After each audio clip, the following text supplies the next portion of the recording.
இந்த வீடியோவில் சொடலமாட சாமிக்கு ஆடுற ஒருத்தர் ஒரு வீட்டில் அருள்வாக்கு சொல்கிறாரு கேளுங்க.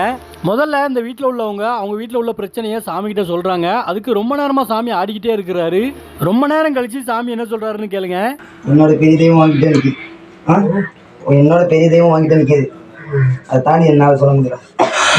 என்னை விட ஒரு பெரிய தெய்வம் உன் வீட்டில் இருக்குது, அதை மீறி என்னால் சொல்ல முடியலன்னு சொடலமாட சாமி சொல்கிறதுக்கு காரணம் என்னன்னா, வீட்டில் இருக்கிற குலதெய்வமோ இல்லை இந்த காவல் தெய்வத்தோட பெரிய சாமியோ என் பிள்ளைக்கு நான் சொல்லிக்கிடுறேன் அப்படின்னு சொல்லி அவங்க வந்து மற்ற சாமிகளுக்கு அருள்வாக்கு சொல்ல விட மாட்டாங்க. உதாரணத்துக்கு இவங்க வீட்டில் முத்தாரம்மன் இருக்கிறாங்க அப்படின்னா முத்தாரம்மனை தவிர வேற எந்த சாமியாலையும் இந்த வீட்டில் வந்து அருள்வாக்கு சொல்ல முடியாது. வீட்டுக்குள்ளே தான் வர முடியாது, வெளில நிற்க. நான் பார்த்துக்கிறேன். என்னை தாண்டி உள்ளே எதுவும் வராது.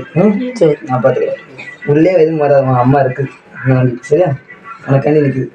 சரி, நான் உன் வீட்டு வாசலில் தான் நிற்கிறேன், என்னை தாண்டி வீட்டுக்குள்ளே எதுவுமே வர முடியாது, வீட்டுக்குள்ளே அம்மா தான் இருக்கிறா, வீட்டுக்குள்ளேயும் எதுவுமே வராது அப்படின்னு சொல்லி அருள்வாக்கு சொல்கிறாங்க. தெய்வ ரகசியங்கள் ஒரு சில விஷயத்த வெளியே சொல்லக்கூடாதுன்னு சொல்லுவாங்க.